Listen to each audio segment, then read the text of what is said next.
I'm Tara McMullin, and I'm a coach and community builder because I believe in the power of small business to build more inclusive economies. Welcome to the Coach Pony podcast, where our goal is to help you learn the critical business skills that you need to succeed as a coach. And it all starts with learning how to get paying clients. In season 1 of our podcast, join us as we interview experienced 6- and 7-figure coaches from different niches and delve into how they got their very first paying client. Today, we're going to peer into the world of business coaching with Tara McMullin from What Works and Yellow House Media. I love What Works as it is a digital platform for small business owners who are building strong and resilient companies. And Tara has a ton of wisdom. Her What Works podcast has been downloaded over 2 million times. Join us and learn what she used to charge, what she charges now, and her absolute worst moment as a coach early in her business and how she got past it. And with that, let's get down to business. I'm here today with Tara McMullin, and I am super excited because we are exploring the topic of how you got your first paying coaching client. And I cannot wait to get into this with you, Tara. So welcome. I'm so glad you're here. I am super stoked to be here, Christy. Thanks for having me. Yes. I cannot wait to get into this because you've been in business for a long time. So I want to just go ahead and dive in and ask you to think back. So take me back to the day when you landed your first paying client and tell me, how did they find you and what did they purchase? Yeah. So my first client technically this is not a paying client story, but there was an exchange. So I'm going to use it because also it's a really good story. So my first business coaching client that I can remember working with in a pretty structured, pretty rigorous way came to me via an email. We had known each other online, I think through Twitter first, and then had exchanged emails. We had been on some teleseminars together, I believe. And I got an email from her one day. And I should say as well that this woman, I really looked up to her. She is so smart. She is so with it and so wise. And I got this email from her that said, I had a dream about you last night. I dreamt that we were working together and it went really well. So I would like to hire you, please. And it was completely out of left field.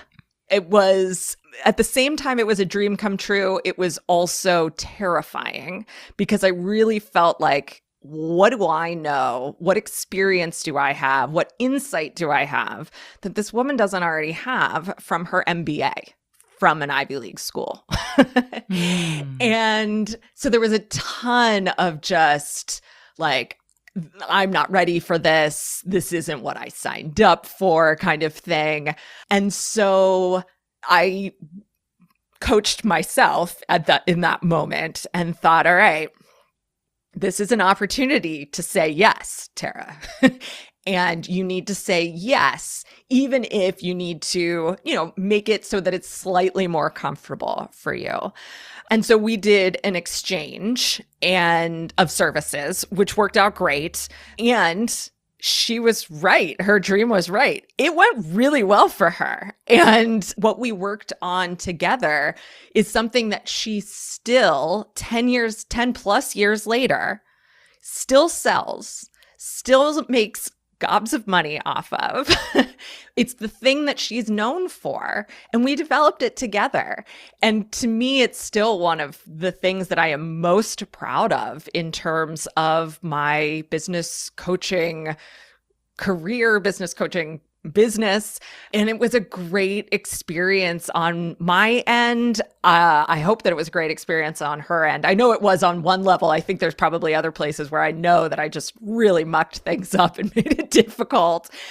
But that was the first client. Wow. So they came to you, or I should say she came to you through your network. right? Yes. So she was a previous connection, which is really interesting. So networking, so important in terms of business building for so many of us. And tell me, what exactly did you barter? Because if you had to put a price on the service you did for her at the time, what price would you put on it? That's sort of what I'm really trying to get at. Yeah. Good question. So 10 years ago, I did not charge nearly what I should have been charging. My guess is it would have been like a $1,000 coaching package. Okay. And how many sessions? Oh God. I think that we did 6 sessions initially. I'm almost positive we did 6 sessions initially. Okay. $1,000, 6 sessions. Awesome. And Yes. Carry on, you were saying?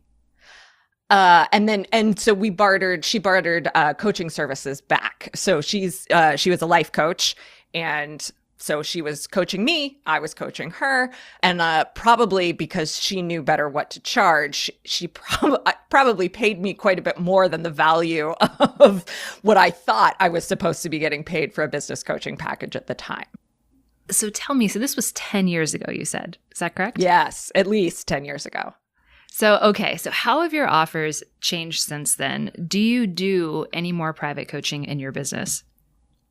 Well, I had stopped doing private coaching for a long time. So basically, the answer to the question of how have my offers evolved is more like how haven't they evolved? There is nothing that I do today that is anything even remotely close to what I was doing 10 plus years ago. So I did one-on-one business coaching only for a couple of years before I realized that every single client that came to me had a similar set of goals and a really similar set of problems. And that if I could create a process for guiding people through those problems to get to the goals that they wanted, then I could work with 15 people at a time or 40 people at a time. And so I very quickly moved into a group coaching model based around a process and a framework that was called Quiet Power Strategy. And that was really successful for a number of years. And there are people who worked with me in the beginning of that are still in my world and still, participate in the community that we have today and the workshops and offers that we have today. So very proud of that as well. We retired that offer a few years ago and moved into a community-based model where we still support people on building their businesses, on overcoming a lot of the same challenges, on reaching a lot of the same goals, but we do it from a less coaching perspective and more from a peer-to-peer support perspective, and really trying to create an inclusive experience of many different kinds of perspectives on what makes up for a really strong, resilient, sustainable business, because there's so many different ways to do it. And I had great thoughts on a couple of ways to do it. But by bringing in the community element, we get lots of different good ways to do it. So that's what we offer today. On top of that, we have been offering masterminds as well, which is the closest thing that I would say for the last 4 years I have offered to coaching. I tell people that I take my coaching hat off in masterminds, that I'm not there to be a coach. I'm there to be a facilitator. And for the most part, that's the case. Sometimes the conversation goes to the place where I really do need to put my coach hat on, or people are really asking for coaching, which is totally fine. And I enjoy that. After 2020, though, and guiding, 40 people through the just the ups and downs of last year, I got really burnt out on trying to hold space for that many people and process the same really difficult stuff over and over again with them without me really having time to process those things as well. And so I knew at the end of last year, I needed to take a break from masterminding because I needed to be able to hear my own thoughts, basically, for a while. So I decided at the end of last year to take on 6 private coaching clients again, and I am loving it. So that offer I can tell you about specifically because that's going to be the thing that is most relevant to your folks. It is a 6-month package. It is $10,000 and it includes 1 private session per month and 1 group session. So all of the 6 people that I'm working with started at the same time and they meet together as a group with me at the beginning of every month. And then we do our one-on-one call from there. They also have access to me in Slack. So even though it seems like, oh gosh, Tara, 1 call a month, we get a ton done in the month because I can give them the feedback and the marching orders and the homework that they need in that 1 session. And then in between those sessions, they're delivering that work to me. I'm able to give them feedback and say, okay, now try this, now try this. And so we're actually getting quite a bit done together. And I'm, like I said, I'm just really, really enjoying it. And it's been fun to use that skill set again. It's been fun to work with people in that way again. And it's been really fun to see for myself just how far I've come in the way I know how to structure those kinds of relationships now, the way the systems that I can put in place, the resources that I can give people, the boundaries I can set, the containers I can create. I didn't have any of those skills 10 years ago. All I knew 10 years ago was like internet marketing basics and basic curriculum design. Now I really know how to create a package that makes people feel held and supported and excited about working on their businesses. And for me, that has been almost as rewarding as actually seeing like the light bulb moments that my current clients are having.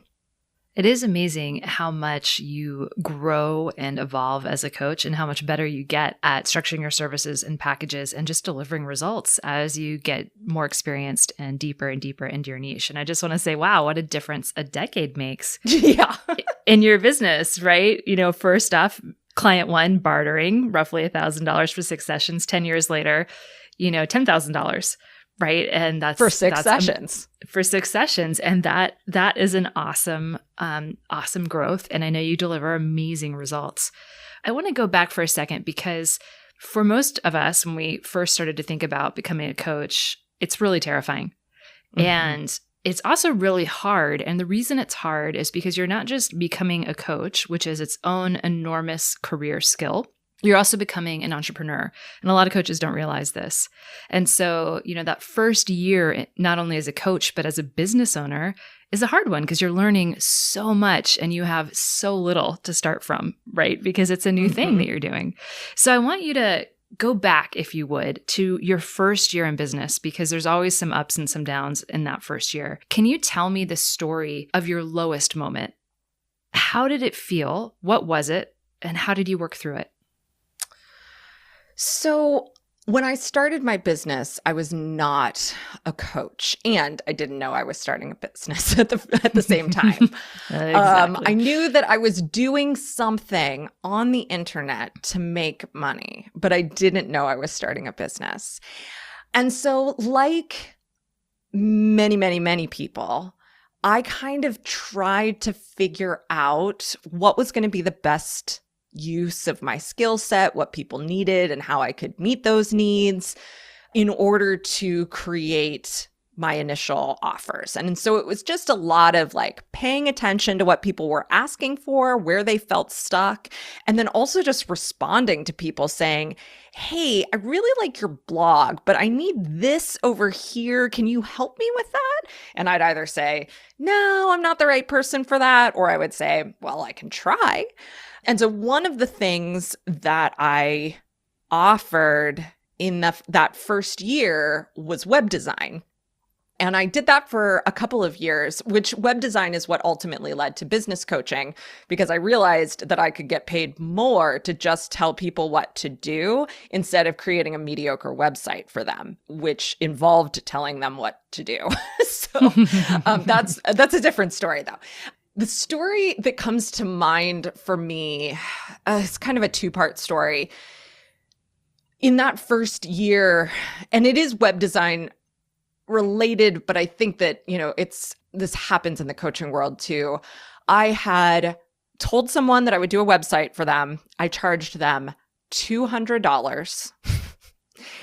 And because I was still just trying to fit my business in between being a brand new mom and a really clueless wife, that website got built in the middle of the night, literally in the middle of the night on the couch. Like I can put myself back in that room, back in that feeling of like my eyes, that feeling that you get when it's the middle of the night and you really should be asleep. Like not it's just late, but like you shouldn't be moving right now. That feeling in my eyes. I can feel that and thinking, dear God, is this worth $200? And it's easy to say now, God, no, it is not worth $200. Then $200 felt like a lot of money to me. And I know that there are so many people out there for whom $200 is still a lot of money, or it makes a real difference in their finances at the end of the month. But even then, I was like, this cannot be worth it. There has got to be, like, I'm doing something wrong here. I should not be in this position. Shortly after that, I got an email from a friend of mine who had stumbled upon someone else's website, another web designer, who showed what her services cost right on her website, showed what they included. And also she just seemed super cool. And I realized that she was charging 10 times more for a website than I was. And I was like, okay, I'm not as talented as her. I can't make as nice a website, but maybe I could charge 8 times what I'm charging now. And so that was a huge wake-up call. Or I guess that set of experiences was a huge wake-up call of, I think I'm doing something wrong, to, oh no, you're definitely doing something wrong. And there's a solution and you can fix it. And then things will be better. And they were. And I know that sounds really simplistic, but sometimes the solution to what feels like a really big business problem is something really simple. And in that case, it was. So given that, what would you say your best piece of advice is for new coaches starting out? Don't overcomplicate things. That was a perfect, thing to ask, because they really think that the tendency today is to overcomplicate things. So 12 years ago, 10 years ago, we were not really talking about launching. We definitely were not talking about email marketing for the first couple of years that I was in business. Everyone was on Twitter. Instagram didn't exist yet. Facebook, there weren't Facebook pages yet. There weren't Facebook groups yet. And so no one had an opinion of all of the things that you needed to have in place to start a business. Today, of course, as everyone who's listening to this knows, everyone has an opinion on all of the different things that you need to have in place to start a business. But I think the reality has not actually changed. You don't need any of those things today to have a viable, even thriving business. You don't have to have, the perfect lead magnet that goes into the perfect sales funnel with the perfect email automation behind it, with the perfect sales page and the amazing photo shoot and all of the things. Like, that's not what makes your business work. What makes your business work is having a clear offer, having healthy systems, having good relationships with both your clients and the people in your network so you can keep that kind of machine humming. But it can be really simple and work. And not only that, I think it needs to be really simple to work. And that by overcomplicating things now, we're actually making it harder for us to succeed, not easier. Yeah, there are far more sparkly objects now, but what's interesting is that the tenets and principles of business remain the same, as you said earlier. Like I could have the coolest tech sales funnel in the world, but if I don't know who my client is and I don't have an offer that they want, none of that matters. Yep. It really just narrowing in on who you most want to serve. And as coaches, one of the things I always want to underscore is even though you can help everyone, you shouldn't. Just because you can do something doesn't mean you have to, or you need to, or even you should, right? Like help the people you most want to help and then invest in the skills that are basics, that are foundational to business and don't worry about the latest cool tech idea or whatever's happening right now, right? Amen. I love it. I love it. And you said systems, and I just want to high five you because that is all we talk about at Coach Pony is business systems. Yes, right? If you can get your basic strategic systems in place, and by that, I'm not talking about automated sales funnels. I'm talking about the strategy behind how to sell coaching and the strategy behind how to market and all that other stuff. Then your business is going to be okay, no matter, what platform you choose or what strengths you have. So I really like to end every episode with what we call a lightning round. And what that is it's exactly what it sounds like. It's a lightning round of chocolatey goodness, because here at Coach Pony, we love chocolate. So let me pause and say that today's episode of the podcast is brought to you by Nespresso milk chocolate, not just for coffee, for everyone. So they did not pay me to say this. These are tiny little chocolates you can get if you have an espresso machine, and they shouldn't be good. They really shouldn't, but they're amazing. And so I'm just gonna throw that out there. I recommend the dark over the milk. Are you ready, Tara, to begin? I am so ready. Question 1. What was the most expensive thing you spent money on recently in your business? Marketing agency. What is the best thing you spent money on in your business? Hopefully the marketing agency, and also excellent new lighting. Outstanding. Name one thing you feel like you wasted money on in your business. The last computer I bought. What is your favorite dessert? Chocolate cake. What is your favorite book in your niche of business coaching or anything kind of in that relevant area? Yeah, The Art of Gathering by Priya Parker. What is the last book you read? The Book of Help, A Memoir in Remedies by Megan Griswold. What takes the most time out of your workday? Writing. Dark chocolate or milk chocolate? Dark. White chocolate, delicious or an abomination? Abomination. Yes, high fives to that. So tell me really quickly, the favorite book in your niche, tell us a little bit about it, why you like it. Yeah, The Art of Gathering is a book about creating experiences and building communities, even in kind of a small container. And for me, it has just been transformative in the way I think about bringing people together to work on their businesses. So even though it's not a business book, it's just really changed the way I think about the experiences that we create for the people that we bring together. And that's what our business is all about at What Works. And so it's just been an incredible resource to have. So tell everyone, how can they find you after listening to this podcast? Where can they connect with Tara and get more of this wisdom? For podcast listeners, the best place to find me is on the What Works podcast. So you can find it on the same app that you're listening to Coach Pony on. And then if you're looking for the website, it's explorewhatworks.com. You can sign up for our weekly newsletter there and find out more about the podcast as well. And if you're looking for a social place to connect with me, Instagram is where I hang out most often. I love that. All right. And with that, Tara, I want to say thank you so much for being our very first guest on the season 1 of the Coach Pony podcast. And thank you for sharing your wisdom with us. I'm so glad you were here. Well, thank you so much for having me. It's been an honor. All right. And with that, everyone, we'll see you next time.